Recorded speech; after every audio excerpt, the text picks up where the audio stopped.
asifiwe.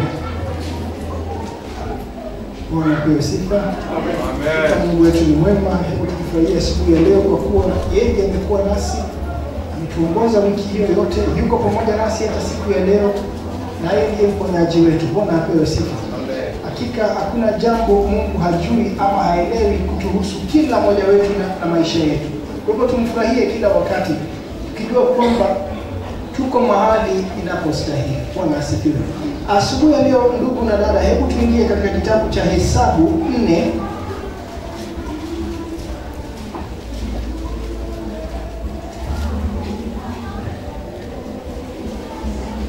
Hii ni continuation ile tulikuwa tunasoma Sunday.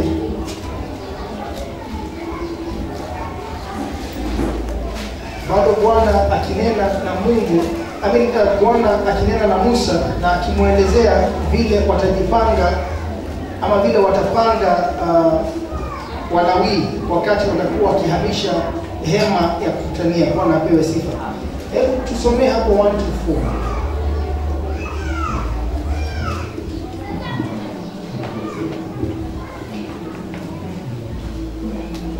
Ningĩ Jehova akĩarĩria Musa na Harũni akĩmera atĩrĩ, tarai ariũ a Kohathu thĩinĩ wa ciana cia Lawi, mũmenye ũrĩa maigana, matare o ta ũrĩa mbarĩ ciao o na nyũmba cia maithe mao itariĩ, o arĩa makinyĩtie mĩaka 30 o na magakĩria hau, o nginya arĩa makinyĩtie mĩaka 50, nao nĩo megũtuĩka atungati hema-inĩ ya gũtũnganwo. Na rĩrĩ, ũyũ nĩguo wĩra ũrĩa ũgũtuĩka wa ariũ acio a Kohathu hema-inĩ ĩyo ya gũtũnganwo ũkoniĩ indo iria nyamũre mũno. Hakikisha Bwana akanena na Musa na Haruni na kuwaambia, katika wana wa Lawi uitenge hesabu ya wana wa Kohathi kwa jamaa zao na nyumba zao na nyumba za baba zao, tangu waliopata umri wa miaka 30 na zaidi hata umri wa miaka 50, wote waingiao katika utumishi huo, ili kufanya kazi ya hema ya kukutania. Kwa hivyo anawaambia wahesabu watu wa ukoo wa Kohathi na wahesabiwa watu ambao wako na miaka 30 mpaka 50, miaka 30 hadi 50, between that age, ili kufanya kazi ya hema ya kukutania.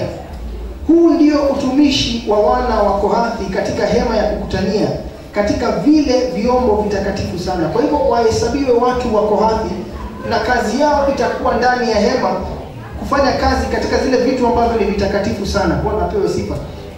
Jukumu yao ilikuwa kusafirisha vyombo vitakatifu kama sanduku la agano, meza ya mkate, kinara cha taa. Zile vitu ziko ndani ya hema ya kukutania. Kazi ni ya hawa wa Kohathi kubeba, na wameambiwa wahesabiwe between 30 and 50. Bwana apewe sifa. Kwa hivyo tunaona sio watoto, sio vijana wanapewa kazi hii. Hii inapatiwa watu ambao ni wakomavu, watu wako na nguvu. Bwana apewe sifa. Watu ambao ni responsible. Kwa hivyo ndio wanapewa hii kazi. Kumbuka hata Yesu ndiye akianza ministry yake alianza akiwa 30. Bwana apewe sifa. Na tunaona hawa wakiambiwa wahesabiwe watu wa between 30 to 50. Kwa hivyo sio vijana, sio watu ambao wataleta mchezo katika kazi ya Mungu. Bwana apewe sifa. Na wanaambiwa wahesabiwe hawa, na kazi yao itakuwa ni kazi ya takatifu, sababu watafanya kazi kule ndani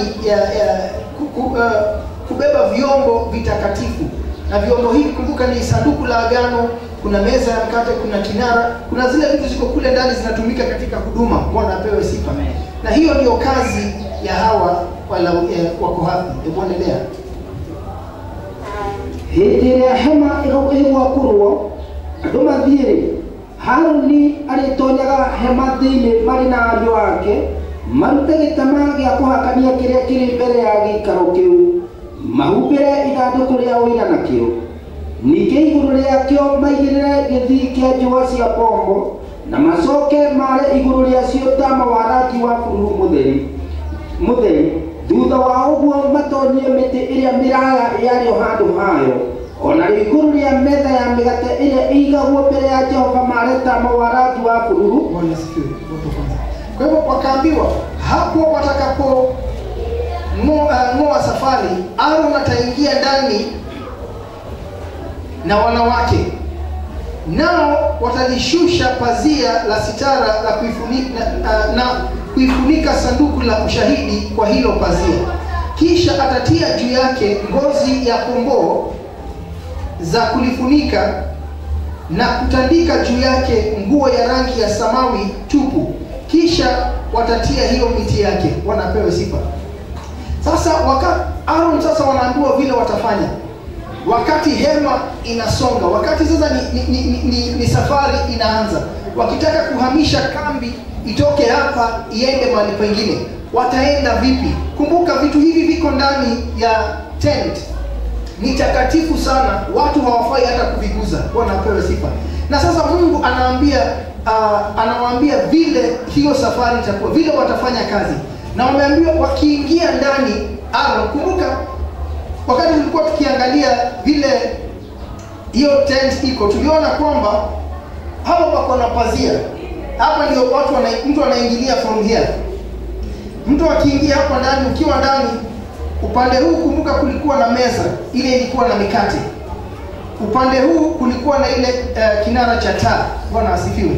Na ukienda mbele hapo palikuwa na the golden altar ile ya kuchomea uvumba. Bwana asifiwe. Na hapa nyuma yake kulikuwa na pazia nyingine, hii curtain. Sasa behind hii curtain hapa ndio palikuwa na sanduku la agano. Bwana asifiwe. Na sasa wanapewa njia ya kuhama na wanaambiwa wakati wanaenda Aaron ndio wataingia. Kwa hivyo Aaron waingie, atafika mpaka hapa kwa hii golden altar, watoe hii pazia. Hii pazia wakitoa, wafunikie sanduku la agano na hiyo pazia. Bwana apewe sifa. Kisha wachukue hiyo ngozi ya kondoo, alafu wafunike juu ya hiyo pazia, waeke hiyo ngozi juu. Bwana asifiwe. Alafu baada ya hiyo wachukue tena kitambaa ya blue, rangi ya blue, solid blue, waeke juu ya hiyo ngozi. Bwana asifiwe. Kwa hivyo sasa tutakuwa tukiona kitambaa ya blue imefunika. Alafu sasa wachukue zile miti ya kubeba, waeke upande huu na upande huu. Bwana asifiwe. Sasa iko tayari kubebwa. Kumbuka kubeba ni hiyo miti ile inachukuliwa, ile miti ambayo ilikuwa inaingia ndani ya zile rings ziko kwa sanduku ya agano. Bwana asifiwe. Sasa hiyo miti zikiwekwa pande hii na pande hii, sasa itabebwa hivyo, na hivyo ndio wakohathi watakuja sasa na kubeba. But sasa hawa wanaingia before kohathi waje na kuingia ndani. Ni Aaron na wanawe ndio wataingia kwanza. Bwana asifiwe. Kwa hivyo wakifanya hiyo kazi, hata wakiifunika, kwa hivyo kohathi wako nje kwanza wanangoja. Hawa kwanza watayarishe, wapack vitu zote iwe sasa ziko tayari kubebwa, sababu wale wanaingia ndani hawaruhusiwi kugusa. Bwana asifiwe. Hata hawaruhusiwi kuja na kuangalia vile kuko kule ndani. Bwana apewe sifa. Kwa hivyo sasa hiyo ikishafunikwa hivyo, wameambiwa kuje waeke hivyo. Kwa hivyo pazia waeke ngozi, alafu kitambaa ya blue, miti ya kubebewa iwekwe kwa hizo pete zake. Sasa iwe tayari kubebwa. Hebu endelea. 7 na 8. Ona iguru ria metha ya migate iria igagwo mbere ya Jehova mareta mawarangi wa bururu, na macoke maige iguru riayo thani na iciko na bakuri, ona ikobo cia guita kiria giguitwo. Ningi migate iria igagwo mbere ya Jehova hindi ciothe igirwo iguru ria metha iyo. Macoke maigirire iguru riacio ta mawarangi wa gakaraku.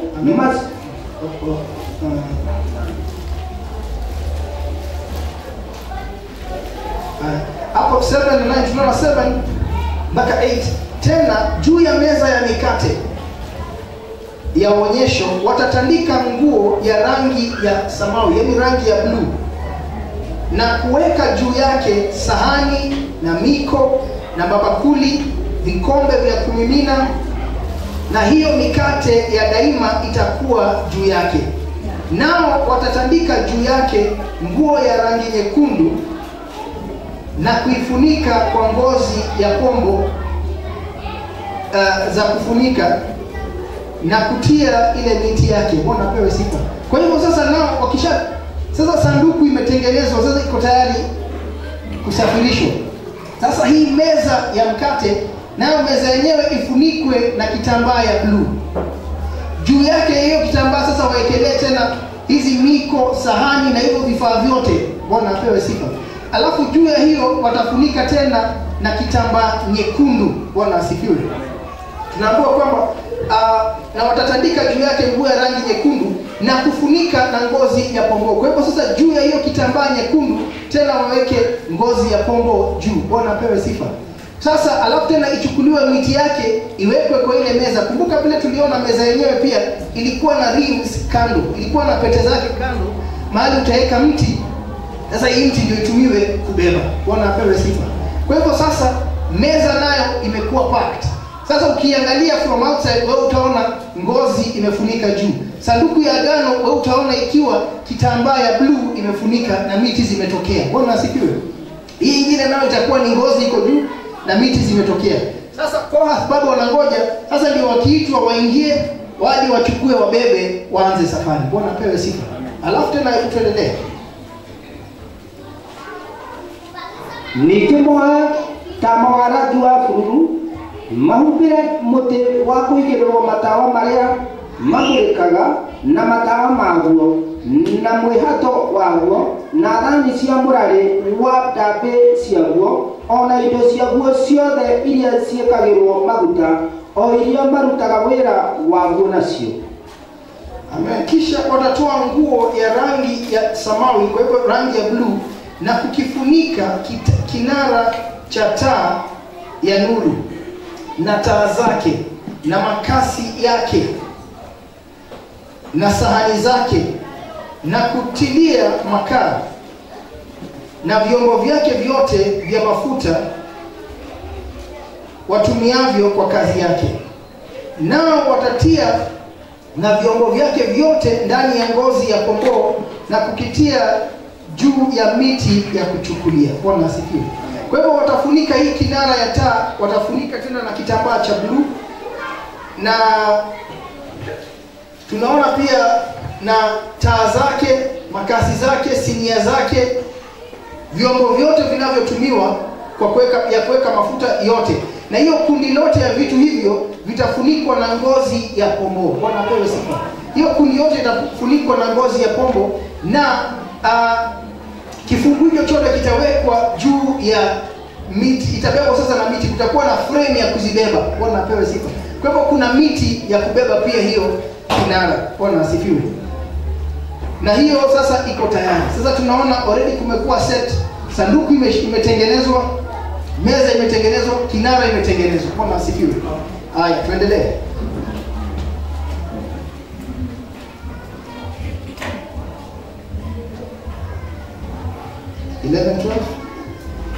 Na rĩu igũrũ rĩa kĩgongona gĩa thahabu mareta mawarangi wa bururu mahumbe na gĩthii kĩa njũa cia pombo, macoke mekĩre mĩtĩ ĩrĩa mĩraya kĩgongona-inĩ kĩu handũ hayo. Ningĩ macoke moe indo ciothe irutagwo wĩra nacio, o iria irutagwo wĩra wa handũ harĩa haamũre nacio, maciĩkĩre taama-inĩ wa rangi wa bururu, macihumbe na gĩthii kĩa njũa cia pombo, macigĩrĩre gĩkuũ-inĩ igũrũ. Thutha wa ũguo marute mũhu kĩgongona-inĩ, macoke mare taama wa rangi wa zambarau igũrũ rĩake. Amen. Tunaona tena watatandika nguo ya rangi ya samawi juu ya madhabahu ya dhabahu na kuifunika kwa ngozi ya pombo na kuitia ile miti yake. Kisha watavitoa vile vyombo vyote vya utumishi tumiwavyo katika mahali patakatifu na kuvitia katika nguo ya rangi ya samawi na kuvifunika kwa ngozi ya pombo na kuvitia juu ya miti ya kuvichukulia. Bwana apewe sifa. Kwa hivyo tunaona sasa ni golden altar yenyewe, mahali pa kuteketezea uvumba, na wafunike kwa kitambaa cha zambarau. Hiki ni purple. Sijui kama wewe unasema purple ama blue. Wewe umesema blue eh? Purple eh?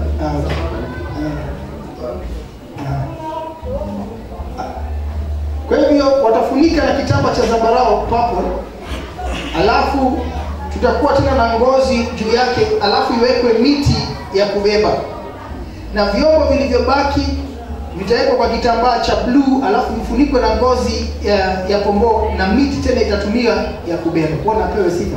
Kwa hivyo sasa golden altar imekuwa packed na iko tayari kwa safari. Sababu sasa hivi ndio wanaambiwa wao wakifanya hivyo, wakati sasa hema ama wakati Israel wanahama kutoka kambi hii labda waende kambi ingine. Na unaona sasa wale wako ndani wakifanya hiyo kazi ni Aaron na wanawe. Wao tu ndio wameruhusiwa kuingia pale ndani na kufanya hiyo kazi, sababu hao ndio watakuza, hao ndio wataingia pale na kutayarisha mambo, sio mtu mwingine wa kutoka nje. Bwana asifiwe. Lakini kumbuka Kohathi ndio watabeba. Endelea. 13. Thutha wa ũguo mante mau kĩgongona nĩ macoke mareta mawarangi wa zambarau igũrũ rĩakĩo, macoke maigĩrĩre indo ciakĩo ciothe igũrũ rĩakĩo, o iria marutaga wĩra nacio kĩgongona-inĩ kĩu, nacio nĩ ngĩo ciakĩo na njibe ciakĩo cia mĩthece ĩtatũ, na ihakũri ciakĩo ona bakũri ciakĩo, naguo ũguo nĩ ta kuuga indo ciothe cia kĩgongona kĩu macoke mare igũrũ rĩakĩo gĩthii kĩa njũa cia pombo, ningĩ matonyie mĩtĩ ĩrĩa mĩraya yakĩo handũ hayo. Ati nao watayaondoa hayo majivu madhabahuni na kutandika nguo ya rangi ya zambarau juu yake, nao wataweka vyombo vyake vyote juu yake ambavyo wavitumia katika madhabahu, vyetezo na nyuma na miko na mabakuli, vyombo vyote vya hiyo madhabahu, na watatandika juu yake ngozi ya pombo na kutia miti yake mahali pake. Bwana apewe sifa. Kwa hivyo tunaona hata madhabahu ile ya kuteketeza nao pia watafunika ile madhabahu ile ya shaba, mahali tuliona sasa ndio wanachomea sadaka zao, itaondolewa majivu, na tunaambiwa kwamba watatandaza kitambaa cha zambarau juu yake na kuweka vyombo vyote vinavyotumika, na watatandika juu yake ngozi ya pomboo na kutia miti ili nayo pia iwe tayari kubebwa. Bwana apewe sifa. Kwa hivyo hiyo ndio kazi wamepewa Aaron na wanawe. Kwa hivyo hao ndio wataingia na kutayarisha hayo yote. Haya, tuendelee 15. Na rĩrĩ Harũni na ariũ ake marĩkia wĩra wao wothe wa kũhumba handũ hau haamũre, ona kũhumba indo ciothe cia handũ hau haamũre. Soma 15. 15. Sorry, macharudie. Na rĩrĩ Harũni na ariũ ake marĩkia wĩra wao wothe wa kũhumba handũ hau haamũre, ona kũhumba indo ciothe cia handũ hau hayo ariũ a Kohathu hamũre, o hĩndĩ ĩrĩa andũ othe magwata gũthiĩ moima kĩraro-inĩ, hĩndĩ ĩyo ariũ a Kohathu magakuhĩrĩria makue mĩrigo ĩyo, no indo icio nyamũre cio nyene matigacihutie nĩguo matigakue. Indo icio nĩcio irĩkuagwo nĩ ariũ a Kohathu wĩra-inĩ ũcio wa hema ya gũtũngana. Amen. Atina Aaron na wanawe watakapokwisha kupafunika mahali patakatifu. Kwa hivyo wamefunika kila kitu, haiendi ikiwa exposed. Bwana apewe sifa. Na vyombo vyote vya mahali patakatifu, hapo watakapong'oa kambi baadaye, wana wa Kohathi watakuja kuvichukua, lakini wasiviguse vile vitu vitakatifu, wasife. Vyombo vile ni mzigo wa wana wa Kohathi katika hema ya kukutania. Bwana apewe sifa. Kwa hivyo Aaron wakishamaliza kufunika kila kitu pale, sasa wako tayari kuanza safari, watoke hapa waende mahali pengine. Kwa hivyo tunaona watu wa ukoo wa Kohathi wao ndio watakuja kuvibeba, wale ambao wamechaguliwa. Bwana asifiwe. Lakini hawaruhusiwi kugusa vyombo hivi. Hata kama hao ndio wanakuja kubeba, sasa waambiwe ingieni mbebe. Hata kama watabeba, hawaruhusiwi kuvigusa vyombo hivyo. Watachukua tu labda kwa miti ile wameambiwa washike wabebe. Wanapewa sifa. Hawaruhusiwi kuvigusa vyombo hivyo vitakatifu ili wasije wakafa. Na hiyo ndio kazi wamepatiwa hawa Kohathi. Bwana asifiwe. Wakati hema inahamishwa, kwa hivyo hawa priests ndio wataingia na kufunika, alafu wa Kohathi waingie na kubeba. Kwa hivyo the priests will cover na Kohathites watakuja kubeba. Wanapewa sifa. Hiyo ndio kazi wamepewa. Lakini wasiguse, sababu wakigusa watakufa. Hebu ingia hapo katika kitabu cha 1 Samuel 7:1.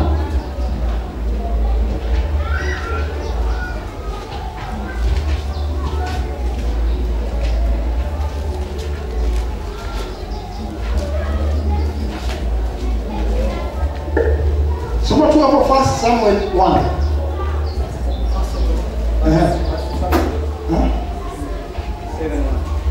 7:1. 1 Samuel 7:1.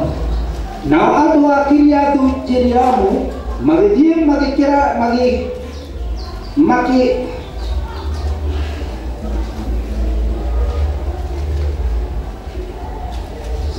Nao andũ a Kiriathu Jeriamu magĩthiĩ makĩgĩra ithandũkũ rĩa Jehova, makĩrĩtwara mũciĩ wa Abinadabu gĩthũngũri-inĩ, nao makiamura Eleazaru mũrũwe makĩmũtheria atuĩke mũikaria wa ithandũkũ rĩu rĩa Jehova.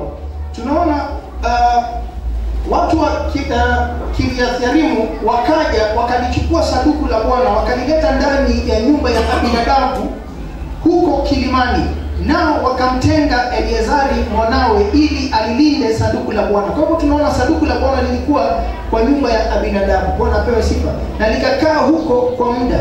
Alafu hebu turuke hapo sasa 2 Samuel 6.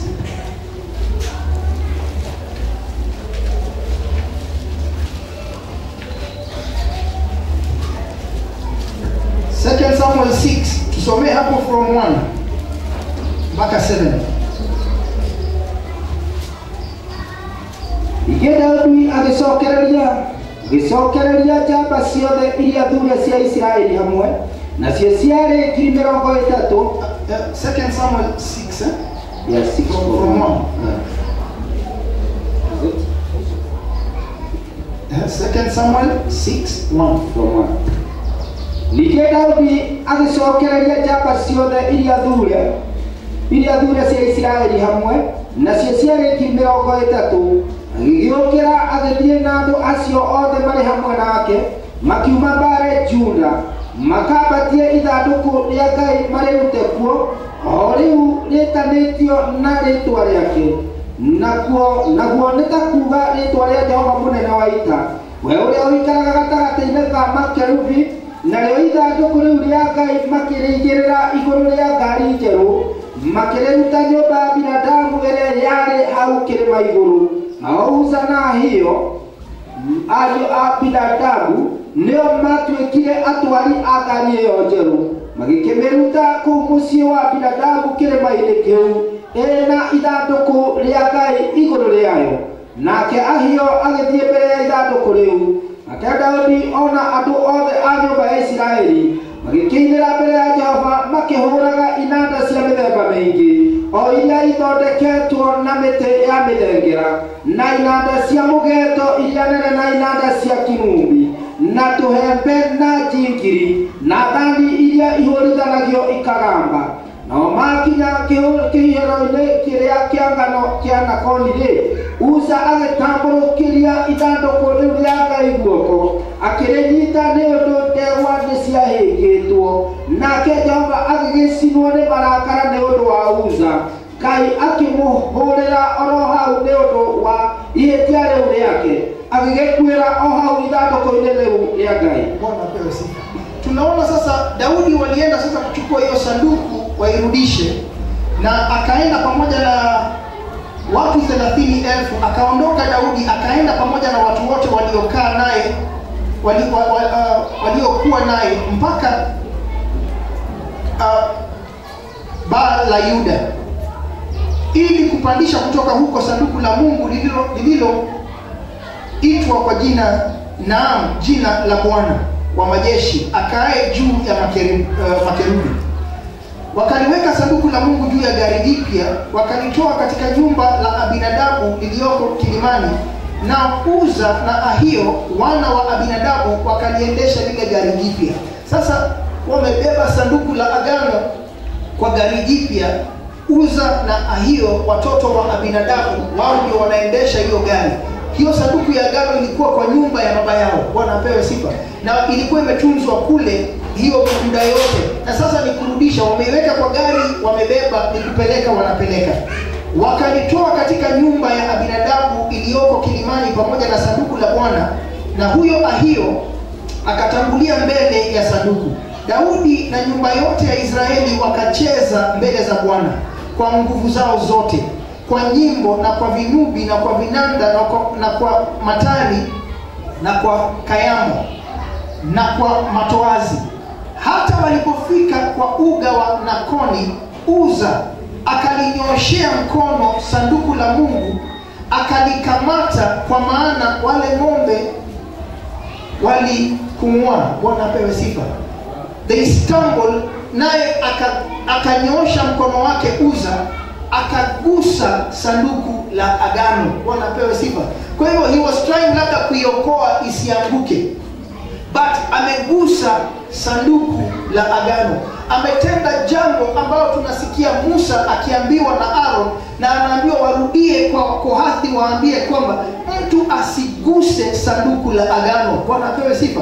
Hata sababu ya hiyo kufunikwa vile imefunikwa, ndio wasije pale na kuangalia au hata kubeba kwa kuigusa kwa mikono yao. Bwana asifiwe. Kwa hivyo kugusa kulikuwa kumekatazwa, na tuliona Musa akionywa na anaambiwa waambie hivi. Hata inasemekana kuhani ndio waingie huko kwanza wafunike, ili kuzuia wale wanabeba wa Kohathi wasiguse hiyo sanduku. Bwana apewe sifa. Ama wasiguse jambo lolote pale ambalo ni takatifu, imewekewa Mungu wakfu. Tunaambiwa aligusa, akaikamata. Uza akanyosha mkono, akalinyoshea sanduku la Mungu, akalikamata, kwa maana wale ng'ombe walikung'ua. Ndipo hasira ya Bwana ikawaka juu ya Uza, naye Mungu akampiga huko kwa kosa lake, hata akafa pale pale penye sanduku la Mungu. Bwana apewe sifa. Daudi alikasirika, lakini hata hasira ya Daudi hainge make difference, sababu Mungu alikuwa ashasema. Bwana apewe sifa. Na haijalishi ni lini Bwana alisema, inaonyesha kile Mungu amesema it doesn't expire. Bwana apewe sifa. Asi ati alitukataza leo, ikifika masiku fulani inakuwa it is okay. Bwana, sababu alinyamaza kwa muda mrefu, whatever alisema bado inabaki imesimama. Bwana asifiwe. Na Uza akawa wakufa pale pale, hata Daudi akakasirika ndani yake. Bwana asifiwe. Sababu hapo wanasherekea, wanaimba kidogo, jamaa amegongwa, but amefanya jambo ambayo ilishakatazwa. Bwana asifiwe. Mwanadamu hakuwa aiguse. Bwana asifiwe. Hawakuruhusiwa kugusa. Na hapa ndio tunaona, tukirudi hapo katika Numbers 4, wakiambiwa wasiguse kabisa hapo 15. Ati Aaron na wanawe watakapokwisha kuwafunika mahali patakatifu na vyombo vyote vya mahali patakatifu, hapo watakapong'oa kambi, baadaye wana wa Kohathi watakuja kuvichukua, lakini wasiviguse vile vitu vitakatifu, wasife. Vyombo vile ni mizigo ya wana wa Kohathi katika hema ya kukutania. Endelea 16. Na rĩrĩ, Eleazaru wa Haruni mũthĩnjĩri Ngai nĩwe ũrĩmenyagĩrĩra maguta marĩa mamũrĩkaga na ũbumba ũrĩa ũnungaga wega na mũtu ũrĩa ũrutagwo hĩndĩ ciothe na maguta marĩa maitanagĩrĩrio. Ningĩ nĩwe ũrĩmenyagĩrĩra wega gĩikaro kĩu, ona indo ciothe iria irĩ thĩinĩ wakĩo, na handũ hau haamũre, ona indo ciacio ciao. Tunaona hapa, na ulinzi wake Eleazari mwana wa Haruni kuhani utakuwa ni kuyaangalia mafuta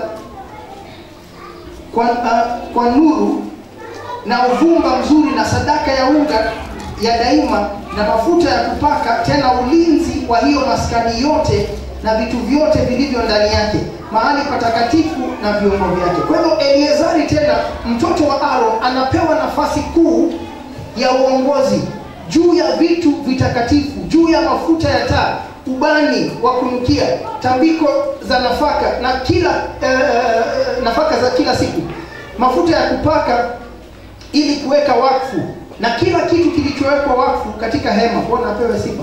Kwa hivyo Eleazari anapewa charge ya hiyo hema na kila kitu kiko pale ndani. Bwana asifiwe. Amepewa sasa, yeye ndiye atalinda, yeye ndiye atazuia, yeye ndiye atachunga mahala pale. Hebu endelea. Na Jehova akĩarĩria Musa na Haruni akĩmera atĩrĩ, menyererai mutikana reke hagie kaundu ga kuninithia muhiraga wa mbari ya Kohathu wehere hari Arawi no riri mekagei o niguo mature muoyo matigakue hindi ria megukuhiriria indo icio nyamure muno. Haruni na ariu ake nio maritondaga hema yothe-ini makamathurire mundu o mundu wira wake ona murigo wake uria egukua no riri o ene matigatonya thiini kuo handu hau hamure ona hanini niguo matigakue. Amen. Atikisha Bwana akanena na Musa na Aaron na kuwaambia, msitenge kabisa kabila ya jamaa ya Wakohathi katika hao Walawi, lakini wafanyieni neno hili ili kwamba wawe hai wasife hapo watakapovikaribia vile vitu vilivyo vitakatifu sana. Aroni na wanawe wataingia ndani na kuwawekea kila mtu utumishi wake na kila mtu mzigo wake, lakini wasiingie wao kupaona mahali pale patakatifu hata kwa dakika moja ili wasife. Bwana asifiwe. Kwa hivyo sasa wanaonywa, wanaambiwa, Mwenyezi Mungu anamwambia Aaron na Mose ya kwamba wasiache ukoo wa familia ya Kohathi waangamie. Bwana asifiwe. Ndio nyinyi mnafanya hii kazi, mwaruhusu hao watu wakuje wabebe, lakini wachungeni wasiangamie. Bwana asifiwe. Kumaanisha hii kazi Kohathi wanafanya ni kazi hatari. Wanakaribia vitu vitakatifu vya Mungu. Kwa hivyo Mungu hakaribiwi hivi tu, lakini wakifika pale lazima wafanye vile wameambiwa, wasivuke mpaka. Bwana asifiwe. Sababu wasipofanya vile wanaambiwa kwamba ukoo huo utaangamia, watamalizwa. Bwana asifiwe. Ati basi ili kuepusha wasije wakauawa wakati watakavyovikaribia vyombo, Aaron na wanawe waingie na kupanga kila mtu na wampe responsibility yake. Bwana asifiwe. Tuzuie Wakohathi wasife. Kwa hivyo Aaron mfanye nini? Mnapoingia pale wewe na wanawe, ongoza hao watu wanapoingia. Patia kila mtu jukumu yake. Bwana asifiwe. Wewe shika hapa kwa inti, wewe shika pale beba. Wewe usiingie usikuse ile, gusa hii. Bwana apewe sifa. Kwa hivyo Aaron anapewa jukumu ya kulinda hawa Kohathi. Sababu wakiingia pale waangalie na waguse kama vile tumeona Uza akifanya, wataangamia. Bwana apewe sifa. Kwa hivyo wanaambiwa wafanye hivi ili waokoe. Kila mtu atakapoingia pale apewe responsibility yake. Bwana asifiwe. Kwa hivyo hata kama watumishi wamechaguliwa kwa kazi fulani, hawawezi kumkaribia Mungu tu hivyo kwa kimbelembele. Bwana asifiwe. Ndio Kohathi wamechaguliwa wafanye kazi, but hata kama wamechaguliwa, lakini shema. Bwana asifiwe. Enda kwa Mungu kwa utaratibu fulani. Bwana asifiwe. Sio kusema sisi tumepewa hiyo kazi ni yetu. Bwana asifiwe. Tusizoee ati sababu ni nini ufanya, kwa hivyo nizoee. Bwana asifiwe. Kumbuka huyu ni Mungu unakaribia. Bwana apewe sifa. Kwa hivyo waliambiwa sio kusema ati wao ni Kohathi, sababu kuna wale hawakuwa wanaingia kule kubeba. Na wanajua Kohathi wamechaguliwa waingie kubeba vitu vitakatifu. But hata kama umechaguliwa, but still fuata vile unaambiwa. Because usipo utaangamia. Bwana asifiwe. Usiwe tena kama ule mfalme, sababu umechaguliwa mfalme anasema hata mimi naweza choma uvumba. Bwana asifiwe. Bado hata yeye atamalizwa. Bwana asifiwe. Kwa hivyo Mungu akisema jambo, hata kama amekuchagua, but still tread carefully. Bwana asifiwe. Katika mambo ya Mungu tread carefully, sababu huyu si mwanadamu kama wewe. Na kile amesema, amesema. Bwana asifiwe. Kile amekataza, amekataza. Kumbuka Adamu na Hawa walikatazwa na hawakusikia. Bwana asifiwe. And what iliwapata ni kile Mungu aliwaambia itawapata. Na hata sisi kile anatuambia, usipofanya hii ama ukifanya hii utaenda hivi, shika vile alisema. Bwana asifiwe. Usifike mahali uone alisema hivyo zamani sana, by now things have changed. Bwana asifiwe. Uza labda alidhani sipini ilikuwa kwa akili yake, but labda hiyo miaka yote hawajaona mtu amekuwa struck dead. Bwana asifiwe. But because labda hakuna mtu aligusa, yeye amekuwa wa kwanza kugusa na akamalizwa. Kwa hivyo Viongozi tunaona hapa wanapatiwa wajibu ya kuwafunza na kuwaongoza wale wengine. Bwana asifiwe. Wafunze mambo ya Mungu, waonyeshe what is wrong, what is right. Nini imekubaliwa, nini imekatazwa. Ndio Aaron wanapewa hiyo kazi ili Kohathi wasimalizwe. Bwana asifiwe. Amen. Otherwise wataenda kinyume na Mungu na watamalizwa. Kwa hivyo kukaribia vitu takatifu tunaona hapa kuna hatari. Hebu tuendelee. Nikito abakiariria Musa akimwera atiri tarari o Gerisoni onao umenya uria maigana umatare otare nyumba cia maithe mao itarie ona ta uria bari ciao itarie na riri aria ugutara ni aria makinyitie miaka 30 ona magakiria hau o nginya aria makinyitie miaka 50 nao nio megutuika atungati hema-ini iyo ya gutungana. Oyo nĩguo wĩra wa mbarĩ cia Agerisoni ũrĩa ũkoniĩ ũtungati wao. Ona ũkui mĩrigo nĩo marĩkuaga matama marĩa macunjuragio ma gĩikaro na hema ya gũtũnganwo na kĩandarũa kĩrĩa kĩhumbagĩra ona gĩthii kĩa njũa cia bombo kĩrĩa kĩaragwo igũrũ rĩakĩo ona gĩtama kĩrĩa gĩa kweheragio kĩa mũromo-inĩ wa hema ya gũtũnganwo ona makuage matama marĩa macunjuragio ma kwĩriga nja ya gĩikaro kĩa mĩena yothe ona tama wa kweheragio ũrĩa ũcunjuragio mũromo-inĩ wa nja ya gĩikaro kĩu hau kĩgongona-inĩ kĩrĩ. Ningĩ marĩkuaga mĩhĩndo ona indo ciothe iria irutagwo wĩra ũcio nacio. Ningĩ mawĩra mothe marĩa makoniĩ indo icio rĩ no marĩmarutaga. Kwa hivyo tunaona sasa hawa Gershonites wameambiwa nao pia kama tu Wakohathi wachaguliwe watu from 30 to 50. Kumbuka 30 to 50 hawa sio vijana wadogo, hawa ni watu wakomavu, watu ambao wanaweza kuwa responsible. Bwana apewe sifa. Wapatiwe jukumu ambayo iko na yani ni jukumu ambayo inahitaji watu ambao hawana mchezo. Nao wamechaguliwa watumikie Mungu. Na tunaona hapa sio yoyote yule anayetaka. Mtu atainua mkono nani atakuja. Hapa wamechaguliwa wale watakuja kufanya hii kazi. Na tunaambiwa hapa kwamba kazi yao hawa wa Gershonites nao itakuwa ni vitambaa na chandarua. All the hangings and the fabrics za madhabahu wao ndio watabeba. Bwana asifiwe. Hao wengine wakibeba sanduku na wengine yao itakuwa ni kubeba every curtain, every fabrics ambazo ziko kule itakuwa ni kazi yao hawa Gershonites.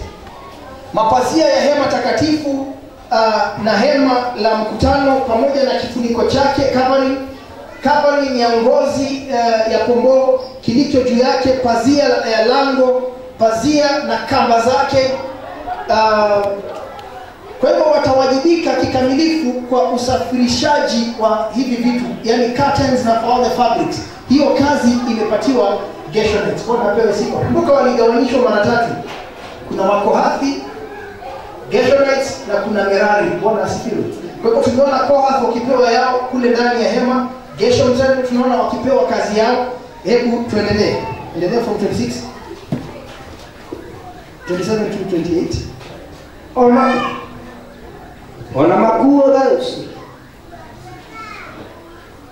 naguo wĩra o wothe ũrĩa Gerisoni marĩrutaga ona ũngĩtuĩka nĩ wa gũkua mĩrigo kana o mawĩra mothe marĩa marĩruta rĩ, Harũni na ariũ ake nĩo marĩathanaga maũndũ-inĩ macio mothe. Inyuĩ mũrĩonanagĩrĩria mũrigo ũrĩa mũndũ o mũndũ egũkua. Ũcio nĩguo wĩra ũrĩa ũrĩrutagwo nĩ mbarĩ cia ariũ a Gerisoni hema-inĩ ya gũtũnganwo. Nake Ithamaru wa Harũni mũthĩnjĩri Ngai nĩwe ũrĩmaroraga makĩruta mawĩra mao. Amen. Tunaona sasa hawa Gershonites tunaona wakiwekwa chini ya mwana wa Aaron, Ithamar. Bwana apewe sifa. Ithamar ndiye anaambiwa wewe sasa ndio utasimamia hawa Gershonites. Wanapokuwa wakifanya kazi yao, wewe ndio utawasimamia. Kumbuka hata vile tunaoita Gershonites bado ni Walawi, sababu wote ni watoto wa Walawi. Hii ni uko fulani ya Walawi. Bwana apewe sifa. Kwa hivyo nao wanaambiwa kazi yao watakapokuwa kifanya, huyu mwana wa Aaron, Ithamar, ndio atawasimamia. Kila mtu alipaswa kubeba kile ameambiwa abebwe. No more, no less. Bwana asifiwe. Na tunaona kazi hii inafanywa kwa pamoja. Wote kabila, hawa wote hizi ukoo zote, kila mtu anafanya kazi tofauti but for the same good. Bwana apewe sifa. Ni kama vile usemekana mwili moja lakini viungo vingi. Hivi ni kama viungo tofauti lakini wote wanafanya kazi kwa mwili moja. Bwana apewe sifa. Na hivyo tulio tunaona hata katika utumishi wa kiroho, it is all teamwork. Bwana asifiwe. Wewe umepewa jukumu fulani, mwingine amepatiwa jukumu fulani, lakini tunaifanya kwa upatano, in harmony. Bwana asifiwe. Chini ya uangalizi wa Roho wa Mungu. Bwana asifiwe. Wewe kile umepewa, ule amepewa, but we all doing it in harmony. Bwana asifiwe. Na ndipo tunaona wana wa Israeli wakipewa kila mtu kazi yake. Hebu endelea 29. Na wahoro wa Merari umatare otawe Malaysia ona nyumba cia maithe mao italie. Nao aria utarane aria makinyetie miaka 30 ona magakiria o kinya aria makinyetie miaka 50. Na ona megũtuĩka atungati hema-inĩ ya gũtũnganwo, hema-inĩ ya gũtũnganwo.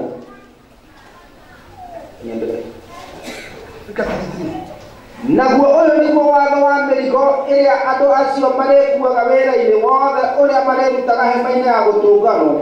Marĩkuaga mbaũ cia gĩikaro na mĩgamba yakĩo, ona itugĩ ciakĩo hamwe na makinya macio, na itugĩ iria cirigĩte nja yakĩo hamwe na makinya macio na higĩ ciacio ciothe, na marĩrutaga wĩra wothe ũrĩa ũkoniĩ indo icio, na mũkĩonia mũndũ o mũndũ mũrigo wake-rĩ, mũtarage indo icio mũgĩcigwetaga marĩtwa. Ũcio nĩguo wĩra ũrĩa mbarĩ cia ariũ a Merari marĩrutaga, o ta ũrĩa mawĩra mao mothe matariĩ kũu hema-inĩ ya gũtũnganwo, na marĩroragwo nĩ ithamari wa Harũni mũthĩnjĩri Ngai makĩmaruta. Amen. Tunaona pia sasa hawa wana wa Merari nao pia wachaguliwe watu 30 to 50 years. Nao tunaona ya kwamba wamewekwa chini ya Ithamar pia, mwana wa Aaron. Kwa hiyo yeye bado ndiye ataangalia hawa wana wa Merari. Nao kazi yao tunaona ni ya kubeba, ni kama structure ya hiyo hema, wao ndio watabeba. Hizi ndio sehemu zile nzito zaidi, sababu ina include mbao. Bwana apewe sifa. Kwa hivyo tunaona sehemu hii nzito, frame, base, nguzo, vigingi vya hema, kamba na zana zinazohitajika, zote hawa wana wa Merari ndio watabeba. Kwa hivyo hii ni kazi nzito. Kila wanabeba hao ni heavy kuliko wale wengine. Bwana asifiwe. Na watakuwa chini ya Ithamar, na hii kazi tunaona inahitaji nguvu, sababu wao ndio wanabeba ile sehemu nzito zaidi. Na kila mwanaume tumeambiwa kwamba ilikuwa apewe vitu specific atakavyobeba. Bwana asifiwe. Kila mtu ambaye wewe utabeba kitu fulani, wewe utabeba kitu fulani. Kwa hivyo kila mtu alikuwa apewe kazi yake specific. Bwana asifiwe. Na hapakuwa na nafasi ya confusion. Tukiona hii kazi yote ambayo Mungu amepeana, hakuna confusion. Hakuna mtu atacross. Bwana apewe sifa. Ni kama kusema watu ni wengi, kazi ni nyingi, but vile Mungu amepeana kuna kuwa na order. Bwana apewe sifa. So kazi nyingi inafanyika but in an orderly way. Hakuna confusion yoyote. Kuona vile Mungu hupanga vitu vyake. Bwana asifiwe. Angalia hata ulimwengu vile ameumba. Kila kitu ambayo ameumba, hata vile aliumba dunia. Bwana asifiwe. Tunaona vitu vyote vimekuwa there are so many things, lakini zinafanya kazi pamoja. Bwana apewe sifa. Na njia ambayo ni orderly. Bwana asifiwe. Hata ukiangalia vile tunaishi hapa, angalia jua, uone mvua kunyesha, maji, hewa, hata mimea kumea. Ukiangalia hiyo yote tunaona ina support uhai wako. Bwana asifiwe. So God does things in a very, na njia ambayo sisi wenyewe mpangilio yake ni nzuri kila wakati. Bwana asifiwe. Yeye akipanga ni nzuri. Mahali uharibika ni mahali sisi huingiza hekima yetu. Mahali sisi huona here we can improve. Hapa tunaweza ongezea hii, tunaweza ondoa hii, tunaweza weka hii. And the moment tunaweka hekima yetu, basi tunaharibu mpangilio wa Mungu. Na tunakuwa tunajifanyia vitu vyetu wenyewe bila kujua kwamba Mungu ametuacha. Bwana asifiwe. Na ndio unaona kuna watu wengi wanaweza endelea na waende miaka mingi wakifanya jambo ambalo ni hekima ya mwanadamu na wasijue. Bwana asifiwe. Na Mungu aachie, basi endelea, sababu ni nyinyi mnaendelea kuumba. Kumbuka he is the potter. Na ni yeye anatengeneza hii nyungu na anataka ikae hivi. Na kama hajatengeza hiyo na mkono ya kushika, usiweke mkono hapa kando. Atuseme but nyungu ukiwa na mkono itakuwa rahisi kubeba. Kama yeye hajaweka, usiweke. Bwana asifiwe. Wacha iwe ni mpango wake. And at the end utaona beauty katika kile alipanga. But we are not going to see that beauty ikiwa tutaweka hekima yetu. If we are going with God na sisi ndio tunamcorrect, akisema hivi tunamwambia hapana, hii ni bora. Akisema tufanye hii saa hizi, hapana, acha tufanye saa hiyo nyingine. Bwana apewe sifa. Basi whatever is created hapo haitakuwa creation ya Mungu, itakuwa creation yetu kama wanadamu. Na creation yetu haina utukufu. Bwana asifiwe. Haiwezi last the test of time. Bwana apewe sifa. Itaanguka ikiwa tested. Ikiwekwa kwa moto itaungua. Bwana asifiwe. Lakini mpango wa Mungu it's so beautiful that tukiacha itokee iive, tutafurahia kile Mungu ametengeneza. Bwana asifiwe. And kuna kazi anafanya ndani yetu. Kuna mambo anatia ndani. Kuna vitu anafanya ndani yetu. Bwana apewe sifa. Tukiacha atende, tutaona beauty ya ile kazi Mungu anafanya. Bwana asifiwe. Israel, Mungu aliwapanga vizuri na aliwaongoza vizuri, lakini mahali waliweka hekima yao walikosa kuona vizuri. Bwana asifiwe. Amen. Na wakalia wakisema Mungu ametuacha. Na ni kwa nini? Because hekima yetu, I don't know why, mara mingi sisi hutaka sana kuweka hekima yetu. Tunajaribu kumsaidia kama Uza akimsaidia kushika sanduku ya agano. Bwana asifiwe.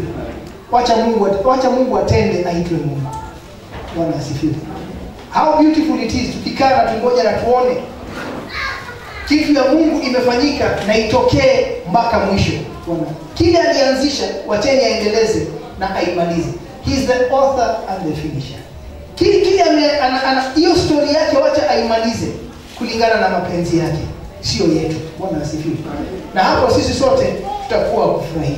Hebu tuendelee. Musa na Haruni ona nene akirinde kiuma gigitara ariũ a Kohathu o ta ũrĩa mbarĩ ciao ona nyũmba cia maithe mao ciatariĩ marutĩtie arĩa makinyĩtie mĩaka 30 na magakĩria hau o nginya arĩa makinyĩtie mĩaka 50 ona arĩa marĩ na agũtungata wĩra-inĩ ũcio wa hema ya gũtũnganwo nao arĩa matarirwo o ta ũrĩa mbarĩ ciao ciatariĩ marĩ 2,750 acio nĩ andũ arĩa matarirwo thĩinĩ wa mbarĩ cia Kohathu nĩ Musa na Haruni o ta ũrĩa Jehova athĩte Musa eke nao othe marĩ agũtungata wĩra-inĩ ũcio wa hema ya gũtũnganwo. Amen. Kwa hiyo tunaona sasa hapa tukipatiwa idadi yao. Kohath miaka 30 mpaka 50 walikuwa 2,750. 2,750. Nao kazi yao ilikuwa the most sacred items. Ilihusisha utakatifu na kazi yao ilikuwa ni hatari sababu walikaribia vitu ambavyo ni vitakatifu zaidi. Bwana apewe sifa. Hiyo ilikuwa ni kazi ya Kohathi. Na tukisoma hapo 38 to 41 tutaona Gershonites. Nao tena miaka 30 to 40 tunaona idadi yao ni 2,630. Nao kazi yao tuliona ni kubeba curtains, coverings na kamba. Hiyo ndio kazi yao wamepatiwa hawa Gershonites. Bwana asifiwe. Na tukisoma hapo Numbers 42 mpaka 45 tunaona tena kuhusu wana wa Merari. Between 30 to 50 years idadi yao ilikuwa ni 3,200. Na walikuwa wao ndio wako na kazi ile ya kubeba mzigo nzito zaidi. Hiyo sasa ilikuwa taxing kabisa ya miili yao, sababu walibeba frame yote, nguzo, misingi ya maskani. Bwana apewe sifa. Kwa hivyo hapo ni tukisoma from 42 to 45. Lakini sasa soma from 46.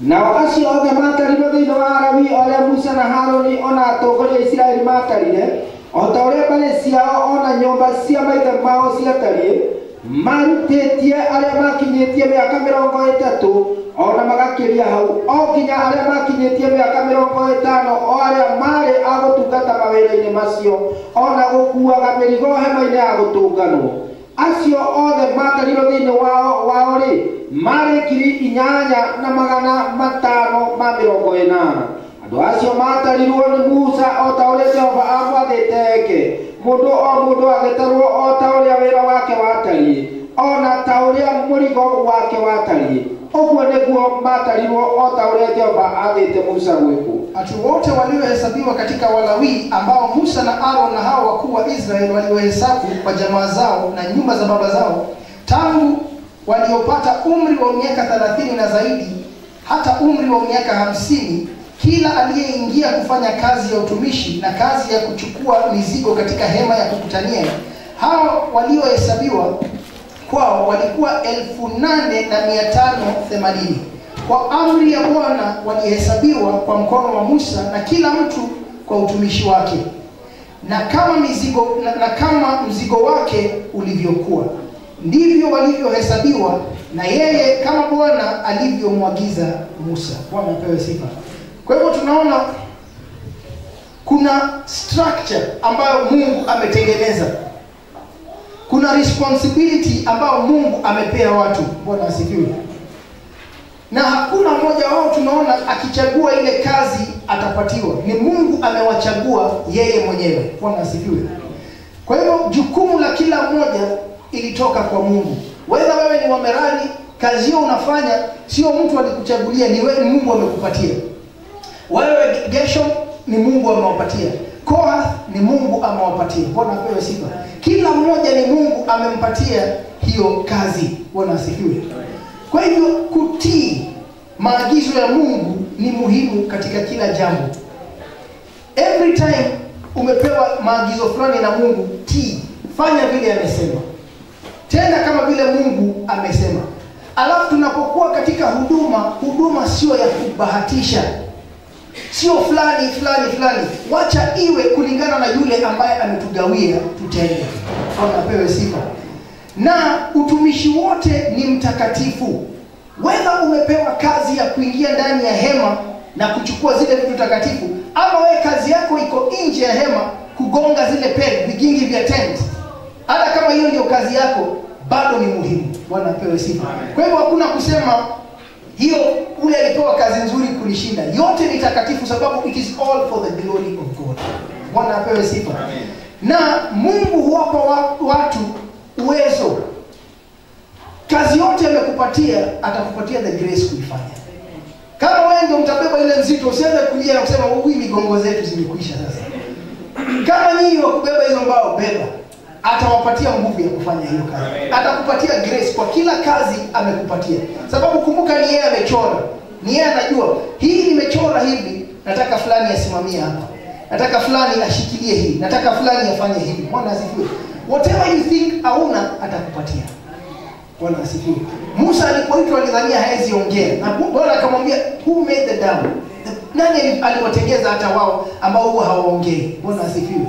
So if he calls you, he will equip you. Bwana asifiwe. Akikupatia atakupatia uwezo wa kufanya. Yetu ni kuacha vile amesema itimie. Kile anataka ifanyike, tuachilie ifanyike. Bwana asifiwe. Amen. Ili mwishowe tuone hiyo picha yote ambayo anachora. Kumbuka alipoanza kuumba dunia akisema let there be light, let there be a firmament, let the waters be divide and dry land appear. Bwana apewe sifa. Alipokuwa akifanya hiyo yote, it looked chaotic. Ilionekana ni chaos. Maji inasonga pande hii, maji zingine zinaenda juu, zingine zinabaki chini. Kidogo kule kwa maji tena life inatokea. Kule juu nyota na sun na everything else. Hiyo yote ikifanyika, it looked ni kama chaos. Lakini mwishowe tukiangalia, hata leo watalii bado wanatembea wakiangalia kile Mungu aliumba. People have not stopped kufurahia kuona kile Mungu alitengeneza. Bwana asifiwe. And there was nobody there kumpinga. Akisema wacha miti imee, hapana, wacha tupande kitu kingine. Huyo alisema hivi, wewe unasema dhoroko. Bwana asifiwe. Akiitisha hivi, wewe unaitisha kitu tofauti. Bwana, there was nobody kumpinga. This was God doing his will. na alipoifanya mpaka waleo tunasema it is beautiful, it is good. Bwana asifiwe. Na can you imagine kazi ile anafanya ndani yetu tukimwachia, hata ulimwengu wataangalia waseme it is beautiful. Amen. Kile because today why they don't see the beauty is because kuna hekima ya watu. Amen. Kwa makanisa, hekima ya watu kwa huduma, hekima ya watu kwa utumishi, na hiyo inaondoa beauty ile Mungu ingeonekana kama tungeacha Mungu atende mapenzi yake. So can we let God do his will, Victory Church? Bwana asifiwe. So that the world waone beauty ambao hawajaona tena. Waone kile dunia imekuwa ikitamani kuona, Mungu akitembea na watu wake. Nafika hapo kwa leo na kuona wabariki.